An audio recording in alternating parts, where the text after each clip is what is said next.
আসসালামু আলাইকুম ওয়া প্রিয় ভাই ও বোনেরা, আপনি কি কখনো এমন অনুভব করেছেন যে আপনি কান্না করে আল্লাহকে ডাকছেন, তার দরবারে মাথা নত করছেন, কিন্তু উত্তর আসছে না? মনে হচ্ছে আকাশের ওপার থেকে কোনো সাড়া নেই।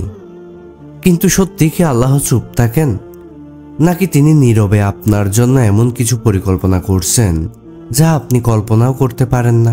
প্রিয় দর্শক, আজকের এই ভিডিওটি আপনার জীবন বদলে দিতে পারে, কারণ আজ আমি এমন কিছু নিদর্শন নিয়ে এসেছি যা বুঝিয়ে দিবে আল্লাহ আপনার দোয়া কবুল করছে কিনা।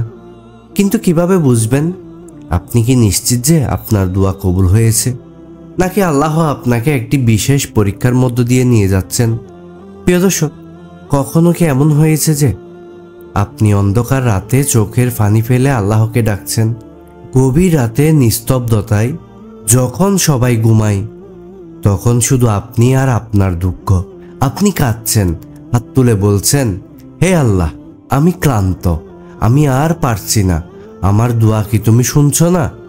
আপনার মনে হতে পারে আল্লাহ আপনাকে ভুলে গিয়েছেন, কিন্তু আল্লাহ কখনো তার বান্দাকে ভুলে যান না।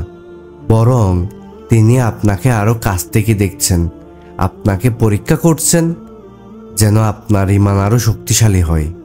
প্রিয় দর্শক, দোয়া কোনো সাধারণ বিষয় নয়। এটি এমন এক শক্তি যা পাহাড়কেও নড়িয়ে দিতে পারে। আল্লাহ নিজেই বলছেন, তোমাদের রব বলছে, আমাকে ডাকো, আমি তোমাদের দোয়া কবুল করব। কিন্তু সমস্যা কোথায় জানেন? আমরা দোয়া করি, কিন্তু ধৈর্য ধরে রাখতে পারি না। আমরা চাই আজ দোয়া করলাম আর কালই ফল পেয়ে যাব, কিন্তু আল্লাহর পরিকল্পনা আমাদের বোঝার বাইরে। এই যে আল্লাহ আমাদের অপেক্ষা করান, এর পেছনে রহস্য কি? তিনি আমাদের দোয়া ফিরিয়ে দিচ্ছেন, নাকি অন্য কিছু ঘটছে যা আমরা দেখতে পাচ্ছি না? এই প্রশ্নের উত্তর খুঁজতে হলে আপনাকে জানতে হবে, যখন আল্লাহ দোয়া কবুল করেন তখন কি কি নিদর্শন দেখা যায়। চলুন এই রহস্য উন্মোচন করি। আপনার হৃদয়ে হালকা অনুভূতি আসে। আপনি কি কখনো এমন অনুভব করেছেন, অনেক দুশ্চিন্তার পর হঠাৎ করে মন হালকা হয়ে গিয়েছে? যেখানে কিছুদিন আগেও বুকের ভেতর অজানা ভয় ছিল, আজ সেখানে যেন এক ধরনের প্রশান্তি। এটা কি কেবল আপনার কল্পনা, নাকি এটি আল্লাহর পক্ষ থেকে একটি বিশেষ ইঙ্গিত? আল্লাহ বলেন, জেনে রাখো, আল্লাহর স্মরণেই হৃদয় প্রশান্তি লাভ করে। যখন আল্লাহ কোনো বান্দার দোয়া কবুল করেন, তখন প্রথম যে লক্ষণ দেখা যায় তা হলো হৃদয়ে এক অদ্ভুত প্রশান্তি অনুভূত হওয়া। আপনি হয়তো বুঝতে পারবেন না, কিন্তু আপনার মন বলবে, সব ঠিক হয়ে যাবে, আল্লাহ আমার দোয়া শুনছেন। সুবহানাল্লাহ। এটি আল্লাহর রহমত। এই প্রশান্তি আপনার ঈমানকে আরো শক্তিশালী করে তোলে। কিন্তু এটা কি যথেষ্ট প্রমাণ যে আপনার দোয়া কবুল হয়েছে, নাকি আরো কিছু ইঙ্গিত আছে? চলুন পরবর্তী লক্ষণে যাই। হঠাৎ জীবনে অপ্রত্যাশিত ভালো কিছু ঘটে। কখনো কি এমন হয়েছে যে আপনি একদম আশা ছেড়ে দিয়েছেন, মনে হয়েছে এখন আর কিছুই সম্ভব না, কিন্তু ঠিক সেই মুহূর্তে আল্লাহ আপনার জন্য এমন একটি দরজা খুলে দিবেন যা কল্পনাও করেননি? এটি কোনো কাকতালীয় বিষয় নয়, এটি আল্লাহর পরিকল্পনা। আপনি হয়তো একটি চাকরির জন্য অনেক দিন চেষ্টা করছেন, কিন্তু পাচ্ছেন না। আপনি হয়তো বিয়ে বা রিজিকের জন্য দুহাত তুলে কেঁদেছেন, কিন্তু যখন দোয়া কবুলের সময় আসে, তখন আল্লাহ এমন এক দরজা খুলে দেন যা আপনার ধারণার বাইরে। আল্লাহ কুরআনে বলেন, আর যে ব্যক্তি আল্লাহকে ভয় করে, আল্লাহ তার জন্য মুক্তির পথ বের করে দেন এবং এমন উৎস থেকে রিজিক দেন যা সে কল্পনাও করতে পারে না।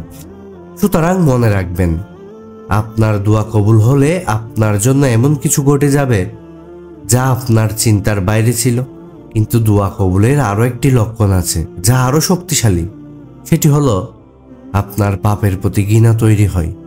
প্রিয় দর্শক, আপনি যদি দেখেন আগে যেসব গুনাহের প্রতি মন যুক্ত, এখন সেগুলো থেকে নিজেকে সরিয়ে রাখতে পারছেন, তাহলে বুঝে নিন আল্লাহ আপনাকে গ্রহণ করতে শুরু করেছেন। আপনি কি লক্ষ্য করেছেন, আগে যে হারাম কাজগুলো আপনাকে আকর্ষণ করত, সেগুলোর প্রতি এখন ঘৃণা আসছে? এখন মনে হচ্ছে, আমি এসব আর করতে চাই না, আমি আল্লাহর পথে ফিরতে চাই। এই পরিবর্তন কেবল আপনার ইচ্ছা শক্তি নয়, এটি আল্লাহর এক মহা নিদর্শন। আল্লাহ বলেন, আর আমি যার কল্যাণ চাই তার অন্তরকে ইসলামের প্রতি উদার করে দিই। যখন আল্লাহ আপনার দোয়া কবুল করতে শুরু করেন, তখন তিনি আপনার হৃদয়কে পরিশুদ্ধ করে থাকেন। আপনি দেখতে পাবেন নামাজে মন বসছে, কোরআন পড়তে ভালো লাগছে, গুনাহের প্রতি ঘৃণা তৈরি হচ্ছে। এটি আল্লাহর ইঙ্গিত যে আপনার দোয়া কবুলের দরজা খুলতে শুরু করেছে। কিন্তু আল্লাহ সবসময় দোয়া সঙ্গে সঙ্গে কবুল করেন না। অনেক সময় দোয়া কবুলের আগে জীবন আরো কঠিন হয়ে যায়। কেন? চলুন পরবর্তী অংশে জেনে নিই। দোয়া কবুলের আগে জীবন কঠিন হয়ে যায়। প্রিয় দর্শক, আপনি কি কখনো লক্ষ্য করেছেন কিছু কিছু সময় দোয়া করার পর জীবন আরো কঠিন হয়ে যায়?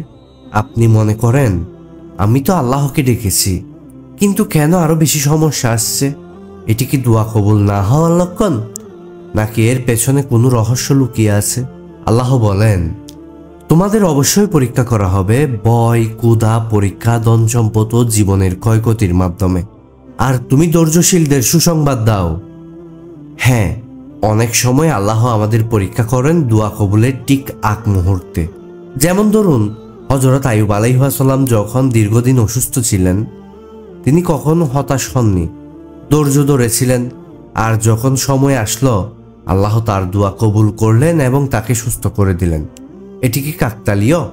না, এটি আল্লাহর পরিকল্পনা। কখনো কখনো আপনি হয়তো চাকরির জন্য অনেক চেষ্টা করছেন, কিন্তু পাচ্ছেন না। আপনি হতাশ হয়ে যান। কিছুদিন পর আল্লাহ আপনাকে আরো ভালো একটি চাকরি দেন। এই দেরির পেছনে রহস্য হলো আল্লাহ আপনাকে পরীক্ষা করছিলেন। তাই যখন দেখবেন দোয়া করার পর কিছু সময়ের জন্য সমস্যা বাড়ছে, তখন হতাশ হবেন না, কারণ এটি হতে পারে দোয়া কবুল হওয়ার আগের চূড়ান্ত পরীক্ষা। কিন্তু কিভাবে বুঝবেন যে আল্লাহ সত্যি আপনাকে গ্রহণ করেছেন? এর শেষ লক্ষণ কি? চলুন জেনে নিই। দোয়ার পর আপনি আগের চেয়ে শক্তিশালী হয়ে যাচ্ছেন। প্রিয় দর্শক, আপনি কি কখনো অনুভব করেছেন একটি কঠিন সময় পার হওয়ার পর আপনার ভেতর এক অদ্ভুত শক্তি এসেছে? আগে আপনি যে বিষয়ে হতাশ ছিলেন, এখন সেটাকে নিয়ে আর ভয় পান না। এটি কি কেবল আপনার মানসিক শক্তি? না, আল্লাহর পক্ষ থেকে বিশেষ ইঙ্গিত। আল্লাহ বলেন, নিশ্চয়ই প্রত্যেক কষ্টের পর রয়েছে সহজই। যখন আল্লাহ আপনার দোয়া কবুল করেন, তখন তিনি আপনাকে আরো ধৈর্যশীল ও আত্মবিশ্বাসী করে তোলেন। আপনি জীবনের কঠিন সময়গুলো পার করলেই আপনার ঈমান আরো দৃঢ় হয়ে যায়। আপনি অনুভব করে থাকেন, হ্যাঁ, আমি একা নই, আল্লাহ আমার সাথে আছেন। এই পরিবর্তন হলো দোয়া কবুল হওয়ার অন্যতম শক্তিশালী ইঙ্গিত। এখন প্রশ্ন হলো, আপনার জীবনেও কি এই লক্ষণগুলো দেখা যাচ্ছে? যদি হ্যাঁ, তাহলে বুঝে নিন আল্লাহ আপনার দোয়া কবুল করতে শুরু করেছেন। কিন্তু দোয়া করার সঠিক পদ্ধতি কি? কিভাবে নিশ্চিত করবেন আল্লাহ আপনার দোয়া গ্রহণ করবেন? চলুন জেনে নিই। এখন আপনি জানলেন দোয়া কবুল হওয়ার লক্ষণগুলো কি কি, কিন্তু আসল প্রশ্ন হচ্ছে, আপনি কি সঠিকভাবে দোয়া করছেন? আমরা অনেকেই দোয়া করি, কিন্তু কখনো কখনো সঠিক দোয়ার পদ্ধতি জানি না। আল্লাহর সাথে আমাদের সম্পর্ক আরো শক্তিশালী করার জন্য কিছু গুরুত্বপূর্ণ পদ্ধতি রয়েছে। চলুন দেখি কিভাবে আমাদের দোয়া আরো গ্রহণযোগ্য হতে পারে। একাগ্র চিত্রে দোয়া করুন, শুধু মুখে নয়, হৃদয় থেকে। দোয়া করার সময় কেবল মুখ দিয়ে শব্দ বেরিয়ে আসা যথেষ্ট নয়। একাগ্র চিত্রে স্বচ্ছভাবে আল্লাহর কাছে দোয়া করতে হবে। মনে রাখতে হবে, আল্লাহ জানেন আপনার অন্তরের গোপন কথা। তাই আপনার দোয়া যেন হৃদয় থেকে বের হয়, শুধু মুখের কথায় যেন সীমাবদ্ধ না থাকে। প্রতিদিনের দোয়াগুলোর মধ্যে অন্তর থেকে প্রার্থনা করুন, ইন্না নাসরু মিনাল্লাহ। আল্লাহ, কেবল আল্লাহর কাছে সাহায্য চান, কারো কাছে নয়। আল্লাহ কোরআনে বলছেন, তোমরা আমাকে ডাকো, আমি তোমাদের দোয়া কবুল করব। নিয়মিত ইস্তেগফার করুন, এটি দোয়া কবুলের রাস্তা খুলে দেয়। আমরা যখন দোয়া করি, তখন আল্লাহ আমাদের জানিয়ে দেন, অমুক বান্দা আমার কাছে ফিরে এসেছে। তবে এক্ষেত্রে ইস্তেগফার অত্যন্ত গুরুত্বপূর্ণ। আপনার দোয়াকে আরো শক্তিশালী করতে নিয়মিত ইস্তেগফার পড়ুন। ইস্তেগফার হলো আল্লাহর কাছে ক্ষমা চাওয়া, এবং এটি আমাদের দোয়া কবুল হওয়ার রাস্তা খুলে দেয়। আল্লাহ কোরআনে বলছেন, তোমরা আল্লাহর কাছে ক্ষমা চাও, নিশ্চয় তিনি তোমাদের দোয়া কবুল করবেন। আপনার হৃদয় শুদ্ধ করার জন্য ইস্তেগফার অবশ্যই একটি গুরুত্বপূর্ণ পদ্ধতি। সবর ও ধৈর্য ধরুন। হুট করে হতাশ হবেন না। আরেকটি গুরুত্বপূর্ণ বিষয় হলো ধৈর্য রাখা। কখনো কখনো আমাদের দোয়া দ্রুত কবুল হয় না, কিন্তু তা মানে এই নয় যে আল্লাহ আমাদের কষ্টে রেখেছেন। ধৈর্য ধরুন এবং বিশ্বাস রাখুন, আল্লাহ আমাদের জন্য সবচেয়ে ভালো জানেন। হয়তো দোয়া আজ কবুল হচ্ছে না, কিন্তু আগামী দিনে আল্লাহ আমাদের জন্য আরো ভালো কিছু রেখেছেন। আল্লাহ কুরআনে বলছেন, আর যে আল্লাহর পথ অনুসরণ করবে আল্লাহ তাকে পথ দেখাবেন। ধৈর্য আমাদের এক ধাপ সামনে নিয়ে যায়। যখন পরিস্থিতি আমাদের জন্য কঠিন হয়ে যায়, হতাশ না হয়ে আল্লাহর প্রতি পূর্ণ আস্থা রাখুন। এখন আপনি জানেন সঠিকভাবে দোয়া করার জন্য কি কি পদক্ষেপ নেওয়া উচিত। মনে রাখবেন, আপনার দোয়া হয়তো এখনোই কবুল হচ্ছে না, কিন্তু সম্ভবত আপনার জন্য আরো ভালো কিছু অপেক্ষা করছে। আপনার দোয়ায় পূর্ণ বিশ্বাস রেখে আল্লাহর রহমত আসবে। প্রিয় দর্শক, সবার সাথে ভাগ করে নিন এই ভিডিওটি, যাতে অন্যরাও আল্লাহর রহমত অনুভব করতে পারে। এখন আপনার পালা। আপনি কি এমন অভিজ্ঞতা পেয়েছেন যেখানে মনে হয়েছে আল্লাহ আপনার দোয়া কবুল করছেন? কমেন্টে জানান এবং অবশ্যই ভিডিওটি শেয়ার করুন, লাইক দিন এবং আমাদের চ্যানেল সাবস্ক্রাইব করতে ভুলবেন না। আসসালামু আলাইকুম ওয়া রাহমাতুল্লাহ।